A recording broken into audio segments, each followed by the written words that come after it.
Investir dans les Starlight rares, est-ce que c'est une bonne idée? Bonjour à tous, bienvenue sur Yu-Gi-Oh! Vintage, la chaîne dédiée aux investisseurs et aux collectionneurs sur Yu-Gi-Oh!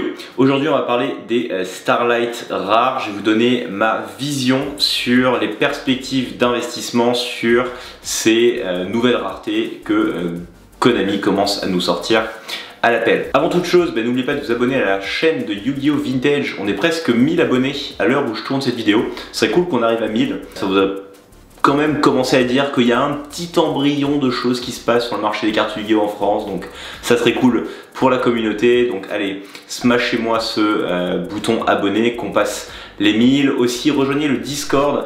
On est encore une fois à l'heure actuelle où je tourne cette vidéo 200. J'espère d'ailleurs que tous ceux qui sont dans le Discord vous êtes abonnés. Et puis pour ceux qui n'y sont pas, c'est vraiment un lieu d'échange. Il y a vraiment des échanges très réguliers sur le marché des cartes Yu-Gi-Oh! Ça vous permet de poser vos questions sur des potentiels d'investissement que vous aimeriez faire. Valider aussi auprès de la communauté si les cartes que vous avez envie d'acheter sont des vraies, que vous n'allez pas vous faire arnaquer. Et puis simplement échanger sur les perspectives en tout genre sur la collection, l'investissement des cartes Yu-Gi-Oh! C'est gratuit, donc on se retrouve sur le Discord. Alors, les Starlight rares, je pense que c'est une des questions qui m'a posé le plus de problèmes entre guillemets pour essayer de comprendre un peu la potentielle trajectoire qu'elles peuvent avoir dans le futur. Et je pense qu'on commence à voir en tout cas certains éléments qui sont assez intéressants d'un point de vue Starlight et d'un point de vue autres cartes qui peuvent s'apparenter à des Starlight pour un petit peu comprendre comment est-ce que ce type de cartes vont évoluer. Alors il y a plusieurs choses déjà, il y a Starlight et Starlight. D'un point de vue global, encore une fois je l'explique, ce qui est important c'est que de ce que je commence un petit peu à voir sur le marché des cartes Yu-Gi-Oh! Un bon investissement vraiment c'est quand même dans une belle partie centrée sur la nostalgie, des cartes nostalgiques. On le voit aujourd'hui, c'est quand même les cartes qui prennent le plus de valeur, ou en tout cas qui ont le moins de chances de s'écraser dans les mois ou années à venir. Et si vous êtes malin, vous avez remarqué que depuis quelques mois sur les nouvelles extensions, on a plus seulement des Starlight des meilleures raretés de l'extension, mais on a des reprints en Starlight des cartes qui ont fait Yu-Gi-Oh! Quelques exemples en date, Stardust, Black Rose, Veiler, rien que ces trois-là, ils sont apparus dans les dernières extensions en Starlight. En fait, ils n'ont rien à faire là, ces cartes-là. C'est juste que, évidemment, d'un point de vue Konami, comme c'est des cartes qui sont emblématiques de Yu-Gi-Oh! Ils ont tout intérêt à les rééditer pour faire acheter encore une fois en masse les nouveaux displays. Mais d'un point de vue collectionneur, c'est quand même un kiff de se dire que vous chopez un Stardust en Starlight rare, on va pas se cacher. Et quand on regarde la rareté de ces petites merdes, ça s'apparente quand même au Ghost de l'époque, à ceci près que sur les extensions Ghost, Five Dragons ou GX, il y avait une Ghost par extension. Et vous aviez grosso modo une chance sur 240 boosters, si je dis pas de conneries, d'avoir une Ghost. Mais en fait d'avoir la Ghost de l'extension. Aujourd'hui, pour avoir une Starlight, c'est toujours une chance sur, une par case à peu près, donc il y a 10 boîtes de boosters, c'est ça, 240 boosters environ. Mais c'est une Starlight par case. Sauf qu'aujourd'hui, on se retrouve avec des extensions où il y a à peu près 5 Starlight par extension. Donc, vous avez une chance sur 240 d'avoir une Starlight, mais d'avoir la Starlight de réédition de Stardust, vous avez une chance sur 240, mais qu'une fois sur 5, donc finalement vous avez à peu près une chance sur 1000 boosters de choper cette putain de Starlight. Et là, ça commence quand même avec des cartes qui sont putain rares, qui sont quand même très inaccessibles, à moins de juste de se ruiner, comme certaines chaînes YouTube que vous pouvez voir aux États-Unis. Vous voyez à peu près à qui je pense si vous êtes un peu dans le milieu des cartes Yu-Gi-Oh!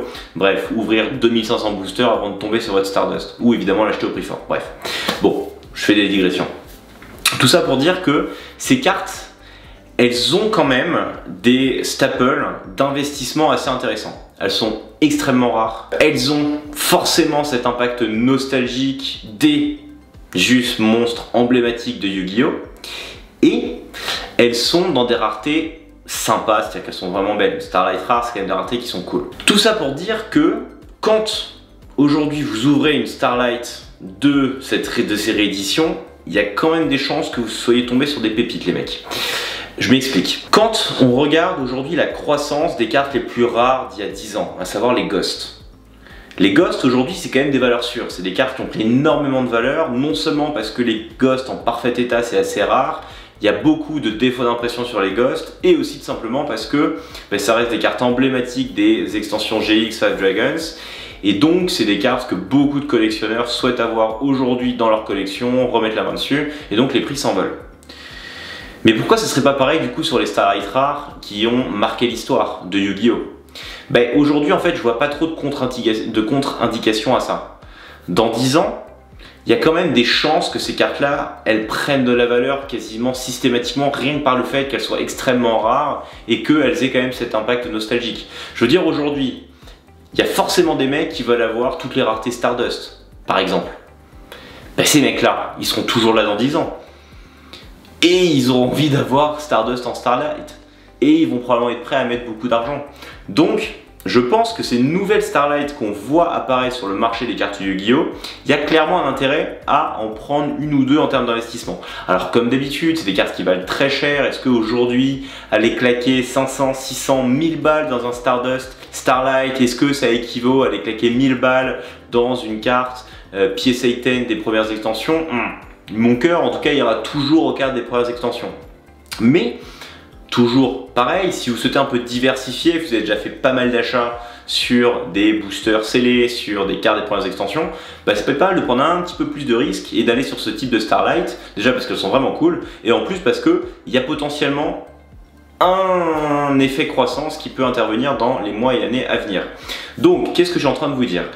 Je suis en train de vous dire que les Starlight de base, donc celles qui sont des Starlight en fait rareté max, des cartes des nouvelles extensions, je sais pas trop ce que ça va donner, c'est de la pure spéculation, je sais pas, et je m'y risquerai pas. Par contre, les Starlight, donc des rééditions des cartes emblématiques de Yu-Gi-Oh, je pense qu'il y a un intérêt. Mais je suis aussi en train de vous dire d'investir potentiellement dans ces cartes-là, que si vous avez déjà fait des investissements beaucoup plus sûrs, de boîtes de booster des premières extensions, des cartes des premières extensions, etc. Et si vous souhaitez un petit peu vous diversifier, ça peut être intéressant. Donc comme d'hab, c'est qu'une question entre votre aversion au risque. Est-ce que vous souhaitez vraiment faire des paris? Dans ce cas, vous pouvez investir dans ce type de Starlight. Ou alors vous voulez la jouer un petit peu plus conservateur et aller sur des cartes qui ont déjà prouvé leur valeur et qui sont clairement des pépites actuellement dans le marché de l'investissement des cartes Yu-Gi-Oh! Voilà, c'est mon avis sur les Starlight rares. Ça n'engage que moi comme toujours, je ne suis pas du tout conseiller en placement financier, en gestion de patrimoine, ça n'engage que moi. Personnellement, j'ai pas encore investi dans ces cartes-là, je préfère acheter des cartes de premières extensions, mais il se peut que je le fasse dans les mois à venir si cette tendance se confirme. Et donc, je suis curieux d'avoir votre avis en commentaire de cette vidéo. Qu'est-ce que vous en pensez? Est-ce que vous auriez tendance à acheter des Starlight plus que des cartes des premières extensions? Ce qui est un peu la question. Ou est-ce que vous y croyez pas du tout? Ou au contraire, vous avez juste une foi inébranlable dans ces nouvelles Starlight et que vous n'allez acheter que ça parce que vous pensez sincèrement que ça va décoller d'un point de vue prix dans les mois à venir. Bref, partagez-moi ça en commentaire sur le Discord. Je suis curieux d'avoir votre avis. Comme toujours, n'oubliez pas de vous abonner à la chaîne de Yu-Gi-Oh! Vintage, ça permet de développer la chaîne, on est bientôt 1000, on y croit. Et quant à moi, je vous souhaite de très bons investissements dans les Starlight ou autres, et je vous dis à très vite pour une nouvelle vidéo. Ciao!